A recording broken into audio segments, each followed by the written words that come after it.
Hi friends, target with Sonu 4.0 में आपका welcome है। आई होप आप अच्छे होंगे। हमने आपको पिछले वीडियो में सीडीपी पार्ट 1 सीटेट के लिए करवाए थे। आज पार्ट 2 है। तो 14 तारीख एग्ज़ाम है, तो आप लोग इस वीडियो को देखना ना भूलें। तो हम लोग एक एक क्वेश्चन करेंगे, देखिएगा लास्ट तक। आप लोग बताइएगा स्कोर कितना गया है। तो पहला क्वेश्चन है, निम्नलिखित में से कौन सा कथन विकास और अधिगम के बीच संबंध को सर्वश्रेष्ठ रूप में जोड़ता है? तो ऑप्शन ए है विकास अधिगम से स्वतंत्र है, बी है अधिगम विकास के पीछे रहता है, और सी है अधिगम और विकास समानार्थक परिभाषित शब्द हैं, और डी है अधिगम और विकास का एक जटिल तरीके से अंतः संबंधित है। तो आप लोग बताइएगा इसमें से कौन सा ऑप्शन सही है। इसमें ऑप्शन नंबर डी सही है, अधिगम और विकास एक जटिल तरीके से अंतः संबंधित होता है। दूसरा है तथा, मतलब इसमें भरना है कि विशिष्ट अन्योन्य क्रिया का परिणाम विकास के विविध मार्गों और निष्कर्षों के रूप में हो सकता है। ऑप्शन ए है खोज और तथा पोषण, बी है चुनौतियाँ तथा सीमाएं, और सी है वंशानुक्रम और तथा पर्यावरण, और डी है स्थिरता तथा परिवर्तन। आप लोग बताइएगा इसमें से कौन सा ऑप्शन सही है। इसमें ऑप्शन नंबर सी सही है, वंशानुक्रम तथा पर्यावरण। तीसरा है विकास के बारे में निम्नलिखित में से कौन सा एक कथन है? तो ऑप्शन ए है विकासात्मक परिवर्तन एक सीधी रेखा में आगे जाते हैं, बी है विकास जन्म से किशोरत तक आगे की ओर बढ़ता है और फिर पीछे की ओर, सी है विकास भिन्न व्यक्तियों में भिन्न गति से होता है, और डी है विकास जन्म से किशोरत तक बहुत तीव्र गति से होता है और उसके बाद रुक जाता है। तो आप लोग बताइएगा इसमें से कौन सा ऑप्शन सही है। इसमें ऑप्शन नंबर सी सही है, विकास भिन्न व्यक्तियों में भिन्न गति से होता है। चौथा है किसी भी बालक के मानसिक रूप से अस्वस्थ होने का कारण है। ऑप्शन ए है परिवार का वातावरण, बी है कक्षा का वातावरण, और सी है पास पड़ोस का वातावरण, और डी है उपरोक्त सभी। तो आप लोग बताइए कि इसमें से कौन सा ऑप्शन सही है। इसमें ऑप्शन नंबर डी सही है, उपरोक्त सभी। 5 है मानव व्यक्ति परिणाम है, मानव व्यक्तित्व परिणाम है। तो ऑप्शन ए है केवल अनुवांशिकता का, बी है पालन पोषण और शिक्षा का, और सी है अनुवांशिकता और वातावरण की अंतः क्रिया का, और डी है केवल वातावरण का। तो आप लोग बताइए कि इसमें से कौन सा ऑप्शन सही है। इसमें ऑप्शन नंबर सी सही है, अनुवांशिकता और वातावरण का अंतः क्रिया का। 6 है विद्यालय और समाजीकरण के बारे में निम्नलिखित में से क्या सत्य है? तो ऑप्शन ए है विद्यालय समाजीकरण का पहला मुख्य कारक है, बी है विद्यालय समाजीकरण का एक महत्वपूर्ण कारक है, और सी है समाजीकरण में विद्यालय की कोई भूमिका नहीं होती है, और डी है समाजीकरण में विद्यालय की बहुत थोड़ी भूमिका होती है। तो आप लोग बताइएगा इसमें से कौन सा ऑप्शन सही है। इसमें ऑप्शन नंबर बी सही है,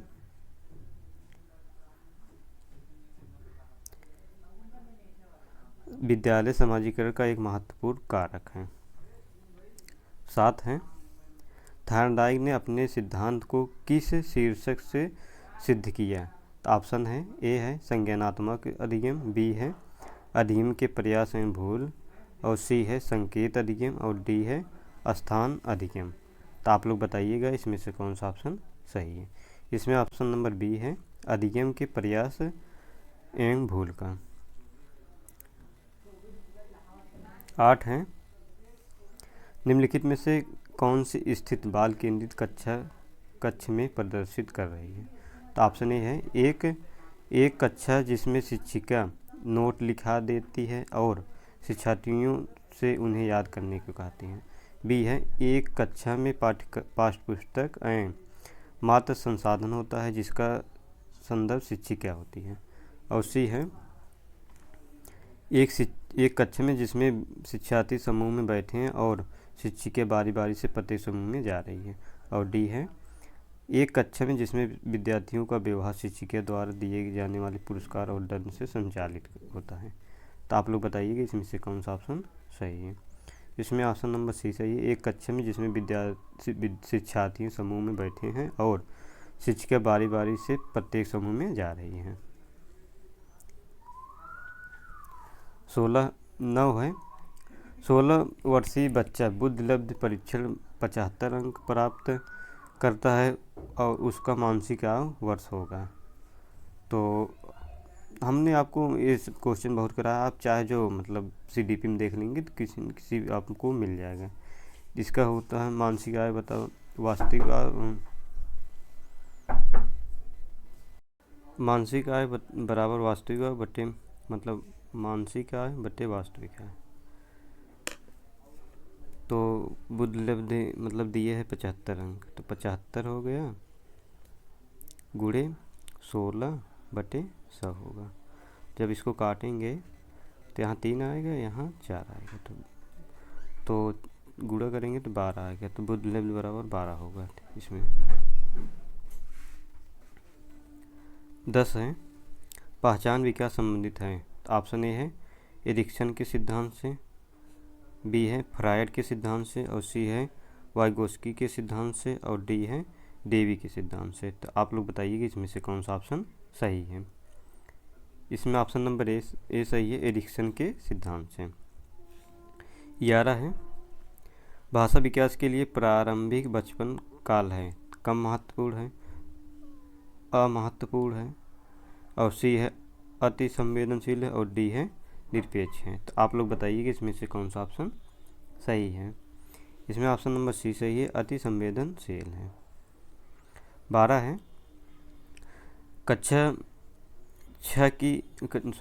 8 की एक पाठ्य पुस्तक में इस प्रकार के चित्र है। शिक्षिका एवं घरेलू काम करने वाली के रूप में महिला, जबकि डाक में पायलट के रूप में पुरुष है। इस प्रकार के चित्र से बढ़ सकता है।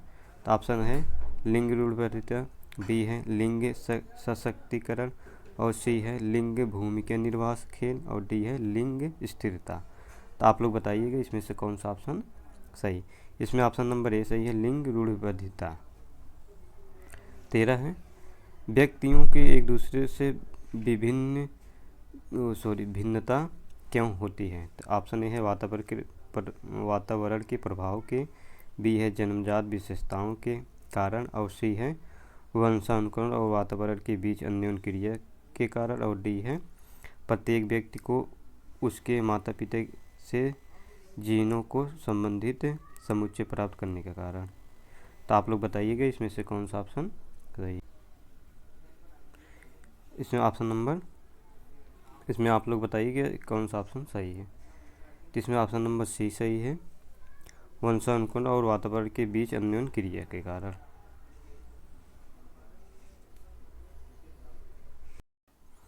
14 एक शिक्षिका कक्षा के कार्य का एकमात्र एकत्र करता है और उन्हें पढ़ाता है, उसके बाद योजना बनाता है और उसके अगले पाठ को शिक्षार्थियों को आवश्यकताओं को पूरा करने के लिए समायोजित करता है। वह कर रही है। तो ऑप्शन है सीखने के रूप में आकलन, बी है सीखने के लिए आकलन, और सी है सीखने के समय आकलन, और डी है सीखने का आकलन। तो आप लोग बताइएगा इसमें से कौन सा ऑप्शन सही है। इसमें ऑप्शन नंबर बी सही है, सीखने के लिए आकलन। 15 है किस प्रकार के प्रश्नों को वस्तुनिष्ठ प्रश्नों की श्रेणी में रखा जाता है। तो ऑप्शन ए है लघु उत्तरात्मक प्रश्न, बी है मुक्त उत्तर वाला प्रश्न, और सी है सत्य और असत्य, और डी है निबंधात्मक प्रश्न। तो आप लोग बताइएगा इसमें से कौन सा ऑप्शन सही है। इसमें ऑप्शन नंबर सी सही है, सत्य और असत्य। 16 है वंचित वर्ग की पृष्ठभूमि के बच्चों को शिक्षा प्रदान करने के लिए शिक्षक को चाहिए कि। तो ऑप्शन ए है उन्हें बहुत सी लिखित कार्य दें, बी है उनके बारे में अधिक जानकारी जुटाने का प्रयास करें और उन्हें कक्षा में होने वाली चर्चा में शामिल करें। और सी है, उन्हें कक्षा में अलग बैठाएं। और डी है, उन पर ध्यान न दें क्योंकि वे दूसरे शिक्षार्थियों के साथ अंतर क्रिया नहीं कर सकें। तो आप लोग बताइएगा इसमें से कौन सा ऑप्शन सही है। इसमें ऑप्शन नंबर बी है, उनके बारे में अधिक जानकारी जुटाने का प्रयास करें और उन्हें कक्षा में होने वाली चर्चा में शामिल करें। 17 है, अधिगम आवश्यकता वाले।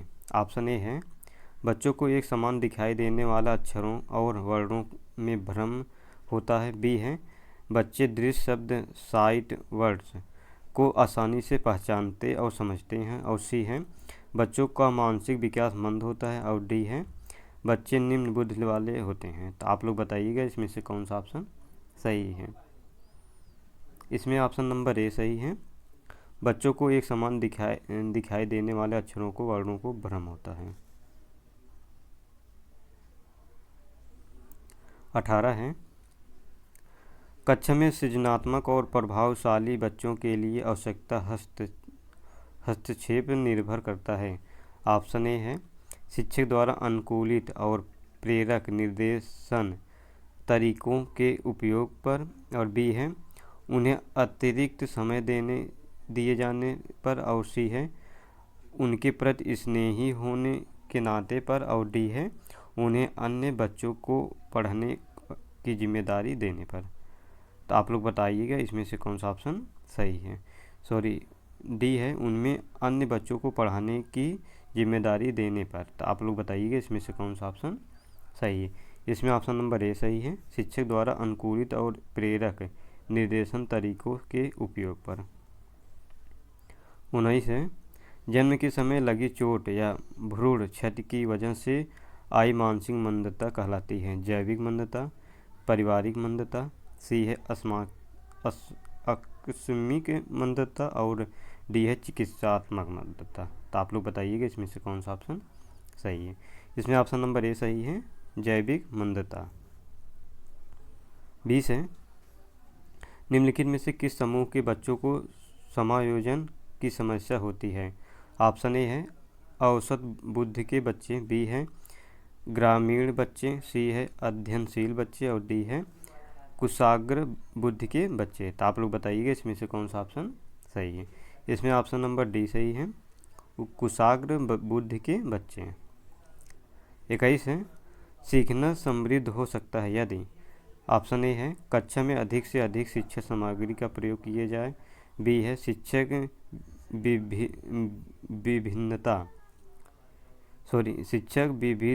विभिन्न प्रकार के व्याख्यान और स्पष्टी का प्रयोग करें। और सी है, कक्षा में अवधि परीक्षाओं पर अपेक्षित ध्यान दिया जाए। और डी है, वास्तविक दुनिया से उदाहरण को कक्षा में लाया जाए जिससे विद्यार्थी एक दूसरे के अंतःक्रिया करें और शिक्षक उस प्रक्रिया को सुगम बनाए। तो आप लोग बताइए कि इसमें से कौन सा ऑप्शन सही है। इसमें ऑप्शन नंबर डी सही है। तो आप लोग अगर नए हो तो चैनल को सब्सक्राइब कर लें। हम तो आपको कहते नहीं सब्सक्राइब करने के, लेकिन आप लोग 1000 कैसे पूरा करवाइए प्लीज़। और 22 है, एक बालक जो साइकिल चलाना जानता है, मोटरसाइकिल चलाना सीख रहा है। यह उदाहरण है। ऑप्शन ए है, क्षैतिज अधिगम अंतरण का। बी है, ऊर्ध्व अधिगम अंतरण का। और सी है, द्विपार्श्विक अधिगम अंतरण का। और डी है, कोई भी अधिगम अंतरण नहीं। तो आप लोग बताइएगा इसमें से कौन सा ऑप्शन सही है। इसमें ऑप्शन नंबर बी सही है, ऊर्ध्व अधिगम अंतरण का। 23 है, एक शिक्षक बच्चों को प्रभावी रूप से समस्या का समाधान करने में सक्षम बनाने के लिए किस तरह से प्रोत्साहित कर सकती है। तो ऑप्शन ए है, पाठ्यपुस्तक से एक ही प्रकार के प्रश्नों के उत्तर के अभ्यास के लिए उन्हें पर्याप्त मात्रा में अवसर प्रदान करें के। बी है, पाठ्यपुस्तक में दी गई सूचनाओं को कंठस्थीकरण करने पर बल देकर। और सी है, बच्चों को समस्या के बारे में सहानुभूत अनुमान लगाने अनुभव विकल्पों को देखने के लिए प्रोत्साहित करके। और डी है, पाठ्यपुस्तक के सभी प्रश्नों को व्यवस्थित तरीके से समाधान लिखकर। तो आप लोग बताइएगा इसमें से कौन सा ऑप्शन सही है। इसमें ऑप्शन नंबर सी सही है। बच्चों को समस्या के बारे में सहानुभूत अनुमान लगाने एवं बहु विकल्पों को देखने के लिए प्रोत्साहित करने के। 24 है, ध्यान को केंद्रित करने की आंतरिक दिशा है। तो अवधि है, बी है नवीनता है, सी है रुचि है और डी है आकार है। तो आप लोग बताइएगा इसमें से कौन सा ऑप्शन सही है। इसमें ऑप्शन नंबर सी सही है, रुचि। 25 है, गोलमैन निम्न में से किससे संबंधित है। ऑप्शन ए है सामाजिक बुद्धि, बी है संवेगात्मक बुद्धि और सी है आध्यात्मिक बुद्धि और डी है सामान्य बुद्धि। तो आप लोग बताइएगा इसमें से कौन सा ऑप्शन सही है। इसमें ऑप्शन नंबर बी सही, संवेगात्मक बुद्धि। 26 है, राजेश अति लोलुप पाठ है। वह अपने कोर्स को पुस्तक पढ़ाने के अतिरिक्त प्राय पुस्तकालय जाता है और भिन्न प्रकारों को पुस्तक पढ़ता है। इतना ही नहीं, राजेश भोजन अवकाश में अपने परियोजना कार्य करता है। उसे परीक्षाओं के लिए पढ़ने के लिए अपने शिक्षकों अथवा अभिभावकों द्वारा कभी भी कहने की ज़रूरत नहीं है और वह वास्तव में सीखने के आनंद लेता नजर आता है। उसे के रूप में सर्वाधिक बेहतर रूप से वर्णित किया जा सकता है। तो ऑप्शन ए है आंतरिक रूप से अभिप्रेरित शिक्षार्थी, बी है तथ्य आधारित शिक्षार्थी, सी है शिक्षक अभिप्रेरित शिक्षार्थी और डी है आकलन आधारित शिक्षार्थी। तो आप लोग बताइएगा इसमें से कौन सा ऑप्शन सही है। इसमें ऑप्शन नंबर ए सही है, आंतरिक रूप से अभिप्रेरित शिक्षार्थी।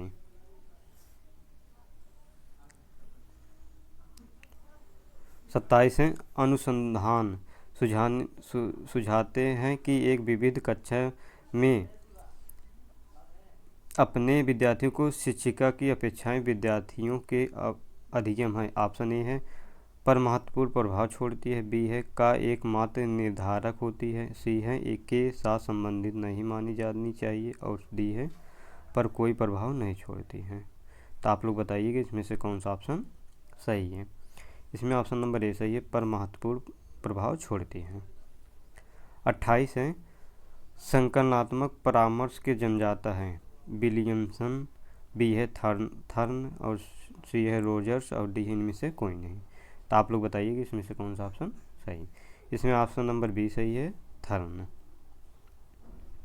29 है, निम्नलिखित में से विधि का उपयोग स्मृति के मापने के लिए नहीं किया जाता।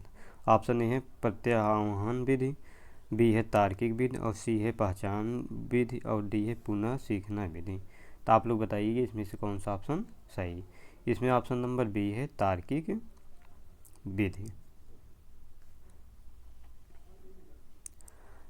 10 है यानी लास्ट है, फ्रायड के अनुसार ऑप्शन ए है ग्रहण किए गए या सीखे हुए तथ्यों को धारण करने या पुनः स्मरण करने की असफलता को विस्मरण करते हैं। बी है विस्मरण का अर्थ है किसी समय प्रयत्न करने पर भी किसी पूर्व अनुभव को स्मरण करने या पहले की सीखी हुई किसी कार्य को करने की असफलता। सी है विस्मरण पर प्रवृत्त है जिसमें के द्वारा दुखद अनुभवों को स्मृति से अलग कर दिया जाता है। तो आप लोग बताइएगा इसमें से कौन सा ऑप्शन सही। इसमें ऑप्शन नंबर सी सही, विस्मरण वह प्रवृत्ति है जिसके द्वारा दुखद अनुभवों को स्मृति से अलग कर दिया जाता है। तो हमने आपको 30 क्वेश्चन करा, आप लोग बताइए 30 में से कितना स्कोर गया है। और आप लोग अगर चैनल को सब्सक्राइब नहीं किए हैं तो चैनल को सब्सक्राइब कर लेना। Thank you. जय हिंद, जय भारत।